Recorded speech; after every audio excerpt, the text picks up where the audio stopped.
va, tu vas bien? Ça va bien toi? Oui. Hein. Mais donc on va sélectionner ici cette semaine 9 porcs qui vont partir pour les boucheries.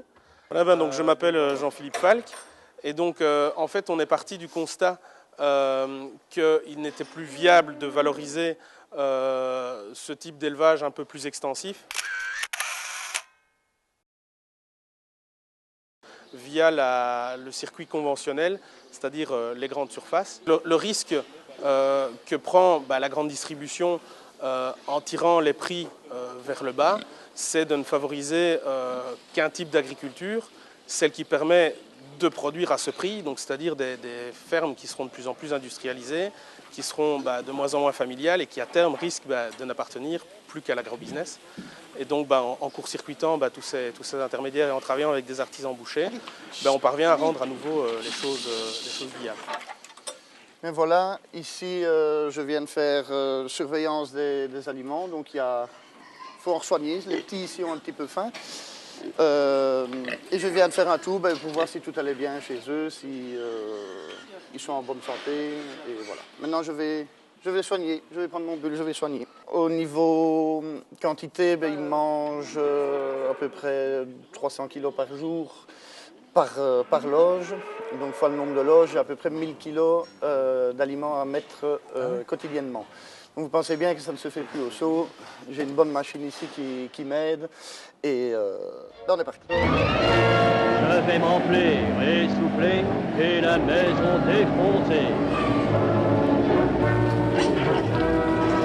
L'objectif est vraiment de pouvoir permettre à des petites fermes familiales comme Alexandre de pouvoir faire du porc sans devoir faire l'investissement lourd d'une porcherie industrielle. Ici, le bâtiment, on l'a transformé à faible coût, tout en permettant un produit de qualité, quoi. C'est intéressant même pour le consommateur aussi, pour moi en tant que producteur et consommateur. Et ça fait toujours plaisir aussi de voir sur Facebook ou de recevoir un SMS « Délicieuse, la viande, elle est très bonne. » Ça fait plaisir aussi. Et, tandis que quand on est dans le conventionnel, ça part où? Ça part dans les grandes surfaces, on ne sait pas qui la mange, on ne sait pas qui fait quoi avec, et on ne sait pas comment surtout c'est travaillé. Ici c'est travaillé quand même avec des artisans bouchers, on connaît leurs recettes, voilà, c'est quand même... pour moi de la proximité et de la meilleure qualité. Et bon, ce qu'il y a aussi, c'est qu'il y a une éthique qui est là, on vend un produit local, je fais même la promotion, que je sois dans le village, à des connaissances, on arrive à en vendre de plus en plus et dans la région vraiment en local, quoi. On aimerait bien essayer de s'agrandir, mais petit à petit. Ce qui est vraiment intéressant, c'est d'avoir le retour des consommateurs qui sont vraiment satisfaits. Maintenant, le souci, c'est avoir une bonne visibilité face au rouleau compresseur du marketing des grandes enseignes. Ça, c'est pas toujours évident d'expliquer aux consommateurs pourquoi on fait les choses, comment on les fait. En termes de communication, c'est pas évident.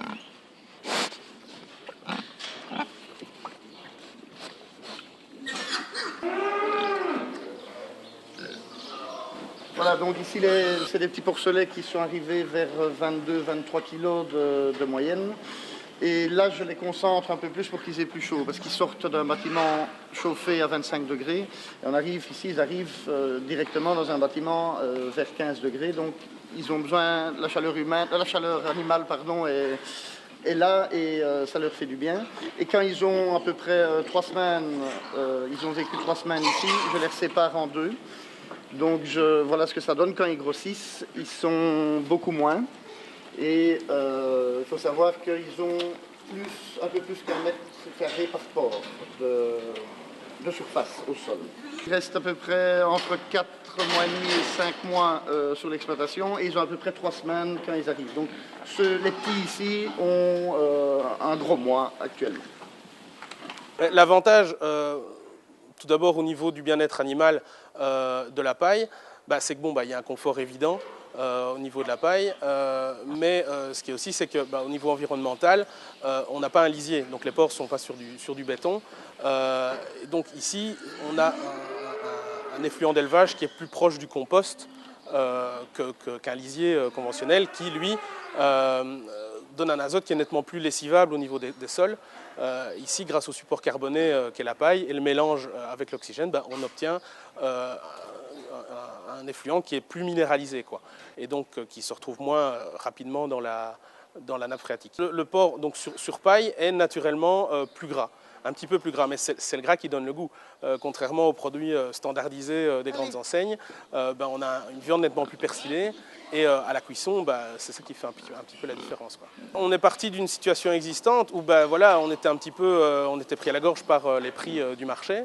Et donc on est parti de 3 fermes qui produisaient encore du porc sur paille, mais qui allaient arrêter.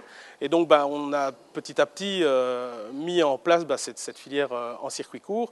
Et donc ça a été il n'a pas un petit peu fallu démarrer de zéro, c'est-à-dire créer un logo, trouver des bouchers partenaires.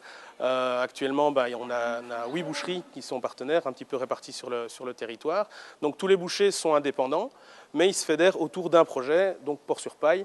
Alors on a des bouchers qui en proposent soit au comptoir en permanence, ou alors qui participent uniquement aux actions colis. Ma hutte Ouais, est devant. Ouais. Le brancherai ma hutte. Allez, À pas si Ici, c'est ouais. au violon des Femelle, temps ça, que je fais. Attends. là, il y a un gros là. Allez, Ouais. Là, Dossier ici, là. rosé la mienne. Ce qui n'est pas toujours évident, c'est de sélectionner en fonction des demandes des différents bouchers, qui préfèrent parfois un peu plus gras, un peu moins gras. mets les deux. Allez. Allez. Oui, celle-là ici, ouais, on peut la mettre. On fait l'avenir pour ne pas qu'elle aille dans le coin. Ouais. Allez, tu fermes. Ouais. On va vérifier s'ils sont tous bien. Là, un large. Mhm, mhm. On va essayer quand même de voir un peu le gras. Ils sont à jeun, donc il n'y aura pas de problème pour lundi. Ils auront leurs 18 heures de jeun. Donc ils vont pouvoir ici se reposer un peu en attendant le chargement. Et tu vas chez le boucher toi maintenant? Oui, on va chez On le va boucher. voir, on va voir un petit peu Comment ça se passe. comment ça se passe avec lui et s'il est content du résultat. Bonjour Louis, Bonjour Jean-Philippe, comment ça va? ça va et toi? Tu as bien reçu tes carcasses? Oui, je les ai reçus hier. Content? Oui, mais je vais aller te montrer.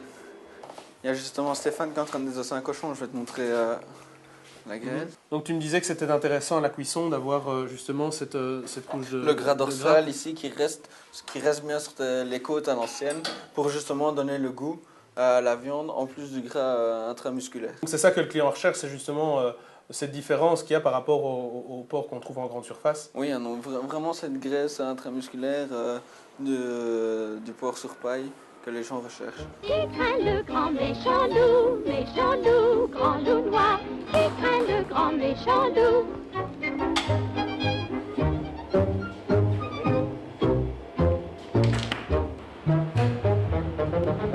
Qui craint le grand méchant loup. Bonjour. Bonjour. Je vous ramène le bac. Merci. Ça a été? C'était super. Tout le Oui. monde était super content.